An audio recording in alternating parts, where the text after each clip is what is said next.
Well, here we are again. We visited this this wisteria on a previous video or two, and I'm back here in late summer, end of August, to give it its kind of mid to late summer prune, which we'll have a look at in more detail now. But this is unusual because we've actually come along, and this summer we've had a very wet summer, and it's encouraged lots of summer flowers. There's one over the back there that's just coming into flower. There we are. But several flowers have been and gone this summer. So this is in addition to the spring flowers that we would have had back in kind of April. This is a dead flower there. And I'm pointing this out because actually this is a good sign. When they produce flowers in the summer, so a kind of a second flush of flowers after their main spring flush, what tends to happen is that it's produced at the end of a short, stumpy bit of growth there. Can you see that bit of growth there? We've just got 1, 2, 3, 4, 5 little buds. It's short and stumpy.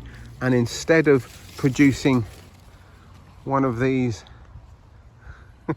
never-ending shoots that I'm going to prune off in a moment, all the way back there, it's produced this short stumpy growth, which is what we want, because that's the sort of growth that produces flowers year after year. So I'm just going to get my secateurs back. Where we've had those summer flowers, I'm just going to cut back just in front of that kind of nice big fat bud there. I'll show you that fat bud now. Let's get rid of that.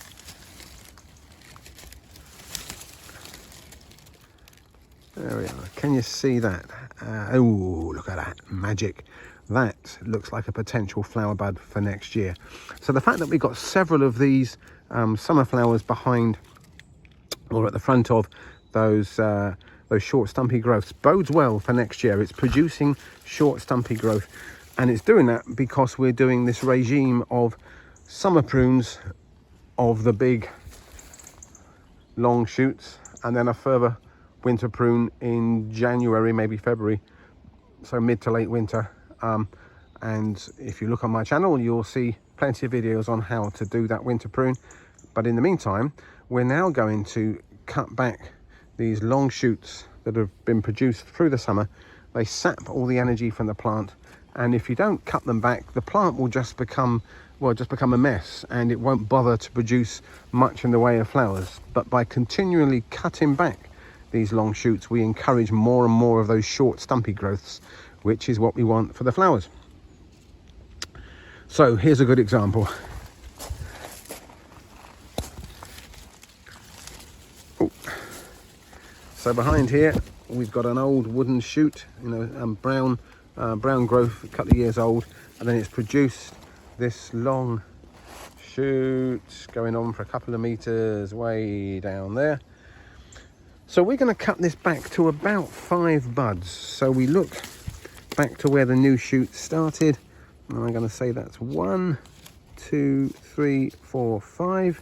Can you see that those nice fat buds actually behind those leaves? There we go.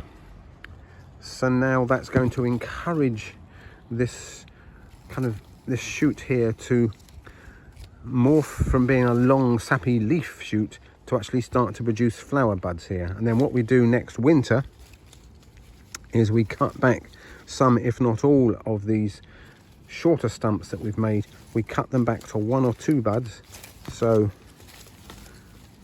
around about there. We'll do that next winter, and that will make these 1 or 2 buds that are left more likely to produce flower buds. We can show you that next winter, or if you want to look on my channel, you'll see videos on how to do the winter prune. But meanwhile, I've got rather a lot of these green shoots, as you can see, to look at this one here. Yeah, rather a lot of those to attack and cut right back. So bear with me while I do that, and you'll see how it looks when I've finished. Don't go away, I'll be back soon. I've just spotted something in here which is worth pointing out and worth you looking out for. I've got quite a few soft shoots coming from the center of the plant, which sometimes is useful if it's going to fill, if those shoots will eventually fill a gap that you might have in the plant. You can allow those to become like main branches off which in years to come you could have flowering shoots. But actually, to be honest, with this plant, we've got more than enough. If you look up there, we've got more than enough shoots at the moment. So I want all the energy of this plant to go to the tips where the flowers might come from. So I'm just gonna take off those shoots there. You can see that there's one there, which is probably last summer was a fresh shoot. Oh, I can see what I did. I cut it there, and now it's producing short stumpy growth, which will fill that slight gap with some flowers hopefully next year. So if you see new shoots coming from the center of the plant and you don't want them, you can just cut them out. There's one there that you can see. Oh, this one here, I'm shaking him. I've allowed that to grow, and I've cut him back just there. You can see. Hopefully that will produce flowering shoots next year. So, as I say, this is a good sign that we've started to get some summer flowers, because that means there's short stumpy growth in there. Look at that. See, that's like gold dust having growth like this.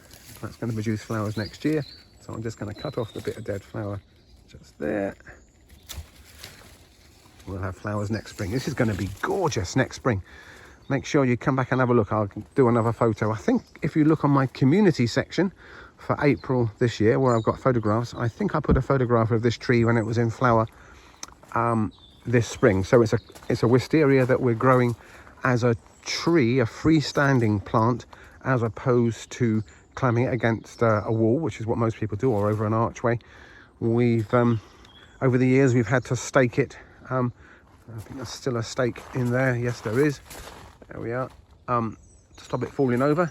But eventually, with this kind of pruning regime, you get some nice kind of woody, strong branches that can support then the flowering growth, the flowering shoots in the summer. Sometimes if those branches get too long and heavy, they might snap, in which case we cut those out. And this one, you know, is looking potentially in the years to come, it could get too kind of heavy at the end and snap off, but we'll just cut it back and encourage some of those new shoots to fill the gap. I'm leaving that there because I think it's going to look gorgeous next year with those flowers hanging off the end over the side of the rather lovely pond there. Roll on next spring. Well, there you go. That looks better. Ta-da!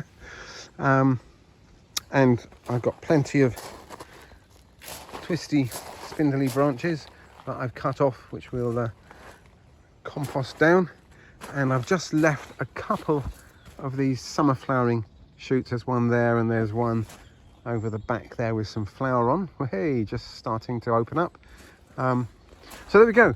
That's what we do in the summer, and it's why having some summer flowers is a good sign. It indicates that the plant is starting to put on more and more flowering shoots, as opposed to more and more of these long spindly shoots. Truth be known, we need a bit of both. We need some fresh growth, and we need some flowers. There you go. Any questions, any suggestions, please let us know via the comment section on this video. Apparently you can also subscribe to this channel, which apparently is good news. We would welcome you to join our happy family. It doesn't cost you anything, and you can contribute to our conversations that we have as we all work out how to get the best out of our gardens together. Thanks for watching. Speak to you soon. Bye.